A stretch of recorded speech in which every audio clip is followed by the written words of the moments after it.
नमस्कार दोस्तों, आज के इस खास विश्लेषण में हम मशहूर पेंटिंग्स की दुनिया से थोड़ा बाहर निकलने वाले हैं। आज हम इतिहास के सबसे शानदार वैज्ञानिक जर्नल्स और लियोनार्डो डा विंची के उस खौफनाक और गुप्त पहलू को डिकोड करेंगे जिसके बारे में शायद ही कोई बात करता है। तो बिना किसी देरी के चलिए शुरू करते हैं। जरा इस सीन की कल्पना कीजिए। रात का गहरा अंधेरा है, सिर्फ एक मोमबत्ती टिमटिमा रही है। 100 साल का एक बूढ़ा आदमी अपनी मौत की आखिरी सांसें गिन रहा है और जैसे ही उसकी जान निकलती है, अंधेरे में छिपा एक सफेद दाढ़ी वाला शख्स तुरंत आगे आता है। वो शरीर को बीच से काटता है और किसी के आने या उसे रोकने से पहले ही 30 पन्नों के नोट्स तेजी से एनक्रिप्ट करने लगता है, वो भी उल्टे अक्षरों में। सोचिए, ये कितना रोंगटे खड़े कर देने वाला दृश्य है। और ये कोई बनावटी कहानी नहीं है। दा विंची की मौत के लगभग 60 साल बाद 1580 में जब पोम्पियो लियोनी ने इन दबे हुए राजों को खोजा तो जो सामने आया वो दिमाग हिला देने वाला था। 13,000 पन्ने, जी हाँ 13,000 पेजेस, और वो सब right to left mirror writing में लिखे हुए थे। मतलब शीशे में देखकर ही आप उन्हें पढ़ सकते हैं। इसमें इंसानी शरीर के लेयर बाय लेयर नक्शे थे और सबसे चौंकाने वाली बात, इसमें 400 साल आगे की तकनीक, हेलीकॉप्टर, मैकेनिकल रोबोट्स और मशीन गन के डिजाइन थे। और हाँ, कुछ पन्नों पर तो सूखे हुए खून के असली निशान भी थे। सालों बाद जब 1800 के दशक में विद्वानों ने इन पन्नों को गहराई से खंगालना शुरू किया तो उन्हें कुछ बहुत ही अजीब पैटर्न नजर आए। जैसे एनाटॉमी की ऐसी ड्राइंग्स जिनमें भ्रूण और ब्लड सर्कुलेशन दिखाया गया था जो उस जमाने के चर्च की मान्यताओं के बिल्कुल खिलाफ थी। इसके अलावा हथियारों के जो डिजाइन थे ना, उनमें जानबूझकर गलतियां की गई थी, जैसे टैंक के गियर्स उल्टे लगा देना। अब आप ही सोचिए, क्या विंची जैसा जीनियस ऐसी बेवकूफी भरी गलती करेगा? बिल्कुल नहीं। ये दरअसल चीजों को सीक्रेट रखने का उनका अपना एक तरीका था, एक डेलिब्रेट एन्क्रिप्शन। अब सवाल ये है कि विंची को ये सब छुपाने की जरूरत ही क्या थी? तो बात ऐसी है कि 16वीं सदी के इटली में चर्च के पास पूरी ताकत हुआ करती थी और डा विंची इस बात से खौफ खाते थे कि अगर उन्होंने दुनिया को यह साबित कर दिया कि पृथ्वी सूरज के चक्कर लगाती है तो उनका क्या अंजाम होगा। 1513 में उन्हें पहले ही धर्म विरोधी घोषित किया जा चुका था। बाद में जो हुआ वो तो इतिहास है। जॉर्डानो ब्रूनो को उनके मॉडल्स के लिए जिंदा जला दिया गया था और गैलीलियो को जेल में डाल दिया गया था। मतलब उनके लिए खतरा बिल्कुल असली था। तो चलिए अब जरा समय में पीछे चलते हैं और देखते हैं भाग 1, विंची का आउटकास्ट, और कैसे दुनिया के इस तिरस्कार ने एक जुनूनी जीनियस को जन्म दिया। अगर हम उनके बचपन को देखें तो समाज के नजरिए और असलियत के बीच एक बहुत ही दर्दनाक कॉन्ट्रास्ट नजर आता है। समाज उन्हें क्या मानता था? एक नाजायज बच्चा। वो लेफ्ट हैंडेड थे तो उन्हें शैतान का बच्चा तक कह दिया गया और उन्हें पढ़ने लिखने का कोई हक नहीं मिला। लेकिन दूसरी तरफ इसी भयंकर तिरस्कार का एक बहुत ही अलग असर हुआ। इसी अकेलेपन ने उनके अंदर पैटर्न पहचानने का एक ऐसा खतरनाक जुनून पैदा कर दिया जिसने उन्हें सीधे प्रकृति और भौतिक दुनिया की गहराइयों से जोड़ दिया। उनका ये गहरा अकेलापन उनकी इस सोच से एकदम साफ झलकता है। अगर दुनिया मुझे नहीं देखती तो मैं खुद को देखूंगा और मैं खुद की आंखों से दुनिया को समझूंगा। सोच कर देखिए, एक बच्चा जिसे लिखना तक नहीं आता था, समाज के इस बर्ताव ने उसे मजबूर कर दिया कि वो कुदरत और उसके छिपे हुए कोड्स को ही अपनी सबसे पहली भाषा बना ले। और यहीं से शुरू होता है हमारा भाग 2, प्रकृति के पैटर्न्स को डिकोड करना। वो भी तब जब इन चीजों के लिए विज्ञान के पास कोई शब्द तक नहीं थे। न्यूटन जैसे लोगों के पैदा होने से बहुत पहले की बात है। ये सच में हैरान करने वाला है कि कैसे एक 12 साल के बच्चे ने ये समझ लिया कि पेड़ों में रस या सैप कैसे बहता है, यानी फ्लूइड डायनामिक्स का विज्ञान। उन्होंने एक गणितीय नियम खोज निकाला जिसे आज हम लियोनार्डो का नियम कहते हैं। उन्होंने देखा कि पेड़ के तने की मोटाई उसकी सभी शाखाओं की कुल मोटाई के बराबर होती है। और कमाल की बात देखिए, बिल्कुल यही सेम डिस्ट्रीब्यूशन फ्लो आज हमारी धमनियों में, शहर के ट्रैफिक में और यहाँ तक कि इंटरनेट डेटा फ्लो में भी काम करता है। ये कोई आम बात नहीं है।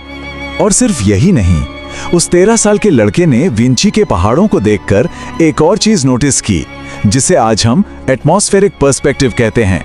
उन्होंने देखा कि दूर भी चीजें कैसे धुंधली हो जाती हैं, उनका कॉन्ट्रास्ट कम हो जाता है और वो नीली या ग्रे दिखाई देती हैं। और मजे की बात बताऊं, सालों बाद दुनिया की सबसे मशहूर पेंटिंग मोनालिसा की रहस्यमयी गहराई के पीछे असल में इसी मूलभूत सिद्धांत का हाथ है। अब आते हैं भाग 3 पर, कैनवस में विज्ञान, यानी सपाट सतहों पर भौतिकी और फिजिक्स का इस्तेमाल करना।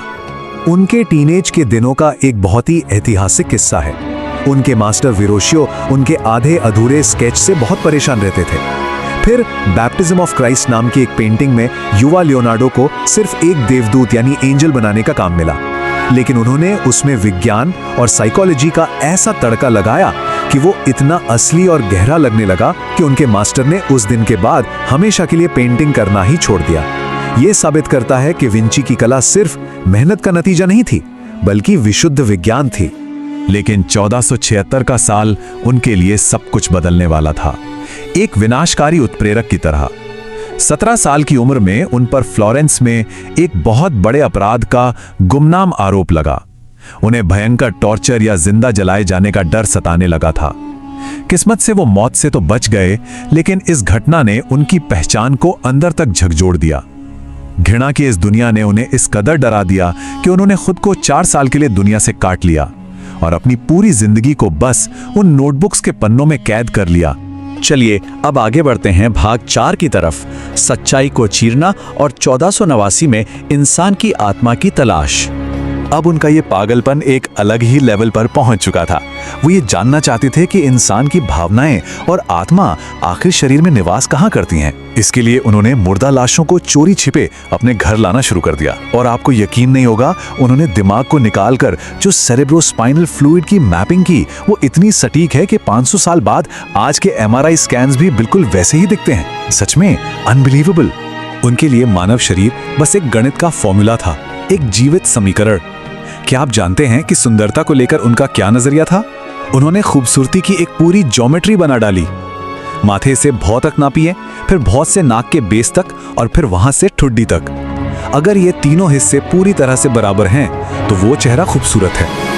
उनके दिमाग में हर एक चीज बस एक पैटर्न थी। और इसी वैज्ञानिक नजरिए से उन्होंने रोशनी के इनवर्स स्क्वायर लॉ को गहराई से समझा, यानी रोशनी दूरी के साथ कैसे कम होती है।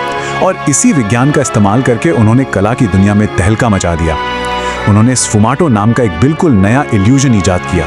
पुरानी कलाओं की तरह इसमें कोई कठोर आउटलाइन या हार्ड बॉर्डर नहीं होते थे, बल्कि रोशनी एकदम स्मूथ तरीके से हवा में घुल जाती थी, बिल्कुल असली दुनिया की तरह। और अब हम इस विश्लेषण के आखिरी हिस्से पर पहुंच गए हैं, भाग 5, सबसे बड़ा विरोधाभास। एक पीड़ित जीनियस के 2 बिल्कुल अलग चेहरे। विंची की जिंदगी का ये विरोधाभास आपको सच में सोचने पर मजबूर कर देगा। एक तरफ वो इतने शांत और दयालु थे कि वो सख्त शाकाहारी थे। वो बाजार से पिंजरे में बंद पक्षियों को सिर्फ इसलिए खरीदते थे ताकि उन्हें आजाद कर सकें। लेकिन दूसरी तरफ उसी इंसान ने जनसंहार करने वाले और साम्राज्य तबाह करने वाले खौफनाक हथियारों के डिजाइन बनाए। इंसानों को बेरहमी से मारने वाली मशीनें। एक तरफ प्रकृति को समझने की चाह और दूसरी तरफ एक विनाशकारी गुस्सा, दोनों एक ही इंसान के अंदर। तो यही सब हमें इस सबसे बड़े और आखिरी सवाल पर लाकर खड़ा कर देता है। एक ऐसा इंसान जिसका दिमाग अपने समय से 400 साल आगे था, उसने अपनी सबसे महान खोजों को दुनिया से छिपाकर क्यों रखा? और सबसे दुखद बात, वो अपनी मौत के वक्त अपनी पूरी जिंदगी को एक परम विफलता या एब्सोल्यूट फेलियर घोषित करते हुए क्यों इस दुनिया से चला गया? ये एक ऐसा रहस्य है, एक ऐसी डार्क ट्रेजेडी है जो हमें उनकी इस असाधारण प्रतिभा के बारे में और गहराई से सोचने के लिए मजबूर कर देती है। क्या हम कभी पूरी तरह से इस डार्क जीनियस को समझ पाएंगे? सोचने वाली बात है।